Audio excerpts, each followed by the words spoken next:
Hi hello friends, welcome back to my YouTube channel. അപ്പോൾ ഇന്നത്തെ video എൻ്റെ ഒരു ബ്രേക്ക്ഫാസ്റ്റ് മേക്കിംഗ് ആണ്. അപ്പോൾ രാവിലെ നമുക്ക് ബ്രേക്ക്ഫാസ്റ്റ് എന്തൊക്കെയാണ് ഉണ്ടാക്കുന്നതെന്ന് നോക്കാം. അപ്പോൾ ഇന്നൊക്കെ ഇവിടെ രാവിലെയൊക്കെ ഭയങ്കര മഴയായിരുന്നു. നിങ്ങൾക്ക് നാട്ടിൽ മഴയൊക്കെ ഉണ്ടോ എന്നുള്ളത് കമൻറ്റ് ചെയ്യണേ.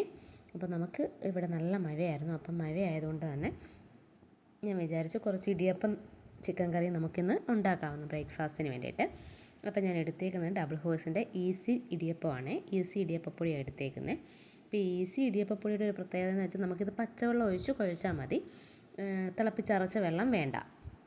അപ്പോൾ എനിക്ക് സമയം കുറവുള്ള ദിവസങ്ങളിലൊക്കെ ഞാൻ ഇതാണ് എടുക്കുന്നത് ഉണ്ടാക്കാൻ വേണ്ടിയിട്ട്. അപ്പം വെള്ളം തിളപ്പിക്കേണ്ടതൊന്നും വരുന്നില്ലല്ലോ. അപ്പോൾ അത് കാരണം ഞാൻ ഇതാണ് ഇപ്പോൾ യൂസ് ചെയ്യുന്നത് എളുപ്പത്തിന് വേണ്ടിയിട്ട്. പിന്നെ ഞാനിത് ഉണ്ടാക്കുന്നതെന്ന് വെച്ച് കഴിഞ്ഞാൽ ഇപ്പം ഒരു പിങ്കിഷ് വെള്ളം കണ്ടില്ലേ, അപ്പോൾ അത് ഞാൻ ബീട്രൂട്ട് തോരന് വേണ്ടിയിട്ട് വൃത്തിയാക്കിയത് വെള്ളത്തിലിട്ട് വെച്ചിട്ടുണ്ടായിരുന്നു. ആ വെള്ളമാണ് ഞാനിപ്പോൾ ഇടിയപ്പം കുഴയ്ക്കാൻ വേണ്ടിയിട്ട് എടുക്കുന്നത്. അപ്പോൾ ഈ ഇടിയപ്പത്തിനും ചെറിയൊരു പിങ്ക് കളർ കിട്ടും. അപ്പോൾ ഇത് കുട്ടികൾക്കൊക്കെ വളരെയധികം ഇഷ്ടമാവും. രാവിലെ ബ്രേക്ക്ഫാസ്റ്റൊക്കെ കഴിക്കാനുള്ള മടിയുള്ള കുട്ടികളൊക്കെ ആണെങ്കിൽ അവർക്ക് നമുക്കിങ്ങനെയൊക്കെ ഉണ്ടാക്കി കൊടുത്താൽ അവർ കുറച്ച് ഫാസ്റ്റായിട്ട് കഴിച്ചോളും. അപ്പോൾ ഈ ഇടിയപ്പത്തിൻ്റെ പൊടി നമുക്ക് നന്നായിട്ടൊന്ന് കുഴച്ചിട്ട് നല്ല രീതിയിൽ അതിനെ ഒന്ന് മിക്സ് ചെയ്തെടുക്കാം. എന്നാൽ മാത്രമേ ഇത് കുറച്ച് സോഫ്റ്റായിട്ട് കിട്ടത്തുള്ളൂ. നിങ്ങൾക്ക് കാണാമോ എന്നറിയത്തില്ല, എൻ്റെ മാവിലൊക്കെ അവിടെ ഇവിടെയൊക്കെ ആയിട്ട് പിങ്കിഷ് കളറൊക്കെ വന്നു തുടങ്ങിയിട്ടുണ്ട്. പിന്നെ നമുക്കിനി ഇതിനാവശ്യത്തിനുള്ള തേങ്ങ കൂടി തിരുകാം. അപ്പോൾ തേങ്ങ തിരികിയത് ഞാൻ എടുത്തിട്ടുണ്ട്. അതും ഞാൻ ഈ പറഞ്ഞ പോലെ ബീട്രൂട്ട് അരിഞ്ഞ് വെച്ച പാത്രത്തിലാണ് തേങ്ങ തിരികിയത്.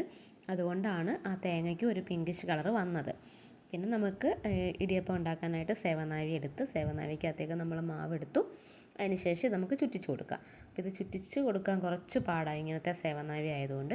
ഇപ്പോൾ പിന്നെ എളുപ്പമായിട്ട് ഉണ്ടാക്കാൻ പറ്റുന്ന സേവനാഴി പോലത്തെ സാധനങ്ങളൊക്കെ ഇലക്ട്രിക്കലിൻ്റെ ഒക്കെ കിട്ടും. അപ്പോൾ ഇവിടെ ഇപ്പോൾ ഉള്ളത് ഇതാണ്. അപ്പോൾ നമുക്കിത് വെച്ച് നമുക്കൊന്ന് ചുറ്റിച്ച് കൊടുക്കാം. പിന്നെ നമുക്കിതിന് വേണ്ടിയിട്ട് കറി ആക്കാനായിട്ട് ഞാൻ പ്ലാൻ ചെയ്യുന്നത് ചിക്കൻ കറിയാണ്. അപ്പോൾ എനിക്ക് ഇടിയപ്പവും ചിക്കൻ കറിയും വളരെയധികം ഇഷ്ടപ്പെട്ടൊരു കോമ്പിനേഷനാണ്. അത് കാരണമാണ് ഞാൻ ഇന്ന് ചിക്കൻ കൂടെ കിട്ടിയത് കൊണ്ടാണ് ഇടിയപ്പം ഉണ്ടാക്കാമെന്ന് വിചാരിച്ചത്. ഇതിന് ചില സ്ഥലങ്ങളിലൊക്കെ ഇടിയപ്പം എന്നും നൂലപ്പം എന്നും ഒക്കെ പറയുന്നത് കേൾക്കാം. എന്തായാലും എൻ്റെ നാട്ടിൽ ഇതിൻ്റെ പേര് ഇടിയപ്പം എന്നാണ് കേട്ടോ. നിങ്ങളുടെ നാട്ടിൽ ഇതിന് എന്ത് പേരാണ് വിളിക്കുന്നത് എന്നുള്ളതുകൂടെ കമൻറ്റ് ചെയ്യണേ.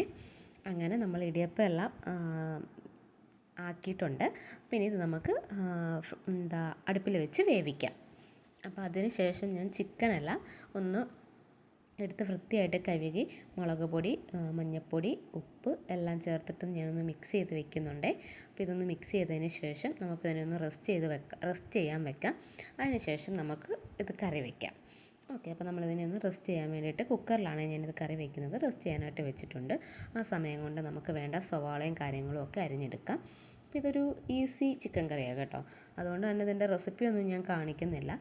ഈ സവാളയൊക്കെ അരിഞ്ഞത് വഴറ്റുക, പിന്നെ അതിനകത്ത് ആവശ്യത്തിന് പൊടിയും കാര്യങ്ങളൊക്കെ ചേർക്കുക. അത് കുക്കറിലിട്ട് ഒരു 3 വിസിലടിക്കുക. ഇതാണ് നമ്മുടെ ചിക്കൻ കറി. അപ്പോൾ അതിന് കുക്കർ ചിക്കൻ കറി എന്ന് പറയും. അപ്പോൾ അത് ഞാൻ എന്തായാലും തൽക്കാലം കാണിക്കുന്നില്ല. പിന്നെ നമുക്ക് ഇടിയപ്പം എല്ലാം സെറ്റായിട്ടുണ്ട്. അപ്പോൾ നിങ്ങൾക്ക് കാണാമോ എന്ന് അറിയത്തില്ല, അതിലൊരു ചെറിയ പിങ്ക് കളറൊക്കെ വന്നിട്ടുണ്ട്. അപ്പോൾ നമുക്ക് ഇതെത്രയാണ് ഇന്നത്തെ എൻ്റെ ബ്രേക്ക്ഫാസ്റ്റ് മേക്കിംഗ്. അപ്പോൾ ആദ്യമായിട്ട് എൻ്റെ വീഡിയോ കാണുന്നവരാണെങ്കിൽ ലൈക്ക് ചെയ്യുക, കമൻറ്റ് ചെയ്യുക, സബ്സ്ക്രൈബ് ചെയ്യുക. വീഡിയോ ഇഷ്ടമായിട്ടുണ്ടെങ്കിൽ അറിയിക്കുക കേട്ടോ.